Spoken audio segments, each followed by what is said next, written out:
오늘 우리가 함께 나눴던 이 봉독했던 본문의 절기는 초막절입니다. 초막절. 이 초막절은 일곱째 달 15일부터 7일 동안 지켜집니다. 이러한 초막절에 대한 유래가 있어서 잠시 설명이 좀 필요한데요. 이 초막절의 명칭 그리고 유래는 이스라엘이 이집트 땅에서 나오던 때에 초막에서 지낸 것을 기념하기 위한 절기였습니다. 그런데 이 초막이라는 것은 천막 텐트보다는 나뭇가지로 지은 집을 의미했습니다. 그래서 이 초막의 히브리어가 무엇이냐면 하수코트라는 단어입니다. 하수코트, 이거 좀 줄이면 수코트, 좀 더 줄이면 수꽃입니다. 어디서 많이 들어본 단어 아닙니까? 출애굽기 12장 37절에 보면 라암셋을 떠나서 수꽃에 이르렀다고 성경은 이야기합니다. 하나님의 놀라운 은혜로 라암셋을 떠나 처음으로 도달한 곳이 바로 수꽃이었습니다. 이것에 도착한 이스라엘이 초막을 짓고 머물렀고 거기에서부터 이 지역의 이름이 수꽃이라고 불렸고 이곳에서 여러 규례 그리고 절기에 대한 가르침이 있었다고 합니다. 그렇다면 이러한 초막절에 어떠한 교훈이 있는지 함께 살펴보겠습니다. 먼저 이러한 초막절은 출애굽 그리고 광야 생활을 기억하게 하기 위한 것이었습니다.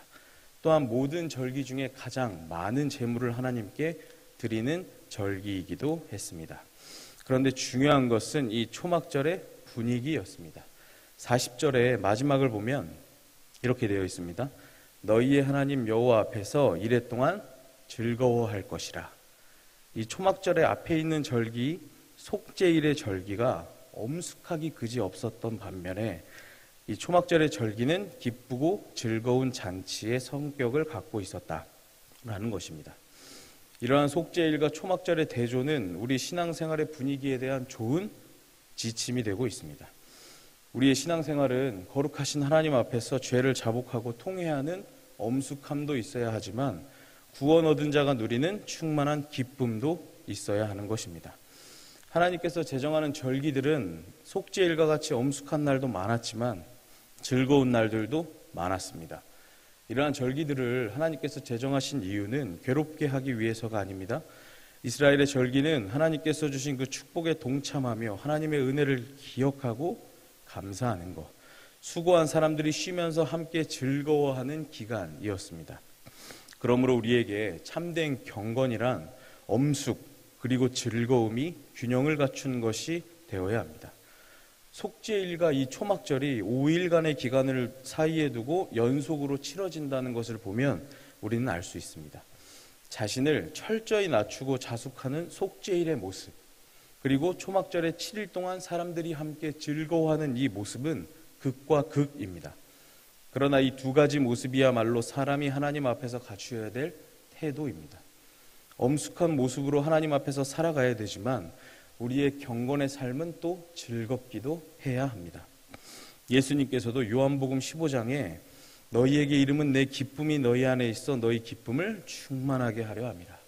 예수님과 함께함으로 예수님께서 주시는 기쁨의 삶을 살아가야 하는 것입니다. 바울도 뭐라고 권면합니까? 항상 기뻐하라. 빌립보서에서도 주 안에서 항상 기뻐하라. 이렇게 권면합니다. 신학자 중에 바클레이라는 사람이 있는데 이 사람도 이렇게 얘기합니다. 그리스도인들은 웃음을 지니고 있는 그리스도의 기사이다. 이런 이야기를 남겼습니다. 인터넷에서 한 이야기를 봤는데요. 미국의 한 작은 도시를 여행하던 사람이 있었다고 합니다. 근데 주일이 돼서 이제 주일에 예배를 드려야 되는데 교회를 잘 모르니까 그 주변에 있던 교통경찰에게 교회를 좀 소개해달라고 알려달라고 물어봤다고 합니다. 그랬더니 이 경찰이 여기 걸어서 갈 수 있는 거리의 교회가 아니고 조금 차를 타고 가야 되는 교회를 소개시켜 주더랍니다. 그래서 이 사람이 경찰에게 아니 왜 여기 가까운 데 말고 좀 먼 데를 소개시켜 주십니까? 이렇게 물어봤더니 이 경찰은 이 도시 여러 곳을 다녀보니까 예배를 끝나고 나오는 이 교회, 이 사람들 몇몇 교회를 자신이 이렇게 보니까 그 교회 사람들이 예배를 끝나고 나올 때 가장 표정이 기쁘고 즐거워 보였습니다. 이런 얘기를 했다고 합니다. 예수님 안에서 예수님과 함께하며 우리의 신앙 생활 가운데 주님께서 주시는 이러한 기쁨이 넘치게 되시기를 바랍니다. 아울러 우리 교회 공동체 또한 예수님과 하나 되며 우리끼리도 하나 되며 모이기를 힘쓰고 권하며 돌봐주는 기쁨의 공동체, 하나 되는 공동체가 되기를 소망합니다. 두 번째, 이 초막절에 주목해야 될 점은 뭐냐면요, 초막 생활의 평등함이었습니다. 평등함. 42절을 보면 이렇게 말씀하십니다. 너희는 이레 동안 초막에 거주하되 이스라엘에서 난 자는 다 초막에 거주할지니. 이스라엘에서 난 모든 자는 초막에 거하라고 명령하십니다. 여기 이스라엘에서 나온 모든 자, 이것은 언약의 백성들을 이야기합니다. 가나안 땅에서 태어난 이스라엘 사람들만이 아니라 언약 백성에 속한 모든 사람들을 이야기합니다. 여기에는 당연히 타국인 이방인들까지도 포함이 되어 있었습니다. 그들이 사는 곳이 어디든 어떤 곳에 살든 언제든 초막절을 지킬 때에 그들은 나뭇가지로 만들어진 초막에 거해야 했습니다. 초막에 거하는 동안 모든 이스라엘 서로 구별도 차이도 없었습니다. 그들에게 이 기간 동안에는 하나님의 이끄심으로 새로운 땅, 새로운 민족을 향해 나선 그 여정의 동반자들일 뿐이었습니다. 그러므로 이 이스라엘이 함께 모여 초막절을 지키는 것은 그들이 형제요 하나임을 보여주는 그러한 절기였던 것입니다. 느헤미야 8장에 가보면 이런 구절이 나옵니다. 느헤미야 8장 17절을 보면 사로잡혔다가 돌아온 회중이 다 초막을 짓고 그 안에서 거하니 눈의 아들 여호수아 때로부터 그날까지 이스라엘 자손이 이같이 행한 일이 없었으므로 이에 크게 기뻐하며. 이게 무슨 얘기냐면요, 바빌론 포로에서 돌아온 공동체의 얘기입니다. 에스라의 지도를 따라 이 사람들이 이제 초막절을 지킵니다. 근데 이 초막절이 이 성경에서 오늘 뭐라고 얘기하냐면 여호수아가 가나안에 처음 들어간 이래 최초로 지켜진 초막절이었다, 이렇게 얘기합니다. 상황을 보면 수십 년의 세월이 지난 뒤입니다. 바빌론의 포로로 끌려갔다가 이 돌아온 귀한 공동체 사이에서는 당연히 빈부의 격차도 있었을 것입니다. 사회적인 갈등도 서로 있었을 것입니다. 그런데 이 느헤미야의 지도를 따라 모든 빚과 어려운 문제를 탕감함으로 이 갈등이 해결됩니다. 이 초막절을 함께 보냄으로 이제 이 사람들은 모두 함께 초막에 거하면서 동일한 출발점에 서게 된 것입니다. 예수님께서도 화평으로 막힌 담을 허무셨죠. 에베소서 2장 14절에 보면 예수님 이렇게 말씀하십니다. 바울이 그는 우리의 화평이신지라 둘로 하나를 만드사 원수된 것 곧 중간에 막힌 담을 자기 육체로 허시고. 그러니까 예수님께서도 우리 사이에 막힌 담도 허무시고 이방인과 유대인의 담을 허무셔서 평화를 이루셨다라는 것입니다. 또한 우리가 주목해야 될 구절이 무엇이냐면 요한복음 1장 12절 13절입니다. 이렇게 말씀하시죠. 영접하는 자 곧 그 이름을 믿는 자들에게는 하나님의 자녀가 되는 권세를 주셨으니 이는 혈통으로나 육정으로나 사람의 뜻으로 나지 아니하고 오직 하나님께로부터 난 자들이니라. 예수님을 영접하고 믿는 자들은 하나님의 자녀요 하나님께로부터 난 사람들이다라는 말씀을 하셨습니다.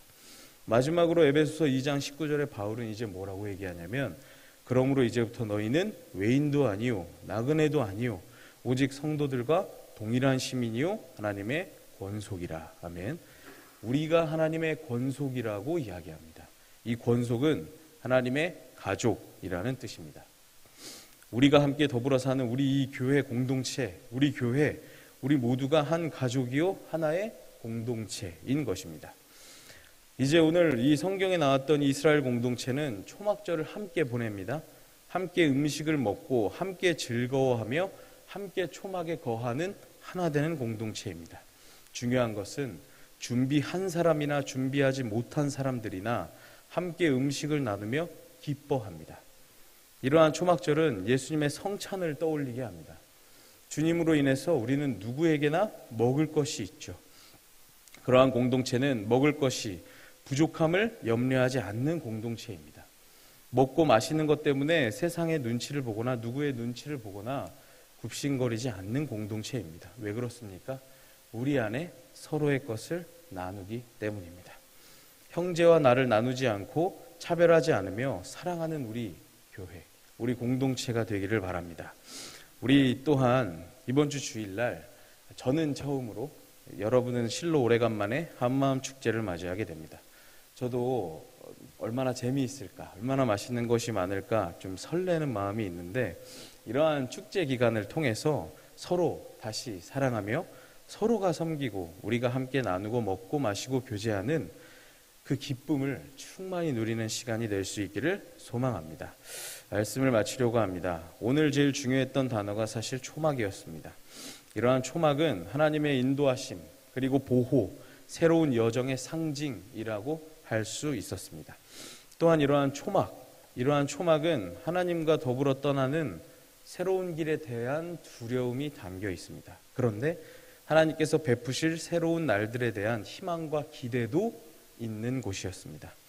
그렇게 이 초막절은 참으로 이스라엘의 근본을 되돌아보게 하는 절기였습니다.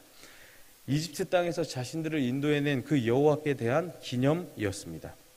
이 사람들은 이때 자신들의 근본을 돌아보며 감사하고 기뻐하는 절기로 보냈던 것입니다. 하나님과 함께 더불어 떠나왔던 길, 하나님 한 분만을 의지하며 걸어갔던 길, 그것에 대한 기념, 그리고 감사가 담겨 있었습니다. 또한 모든 공동체가 동일하게 초막에 거주하였던 것을 기억하며 누리는 기쁨의 절기였습니다. 저와 여러분 또한 이러한 초막의 의미를 새기며 하나님과 함께 떠났던 길에 대한 감사, 그리고 앞으로 하나님 한 분만을 의지하며 걸어가는 인생의 여정이 되시기를 소망합니다. 기도하겠습니다.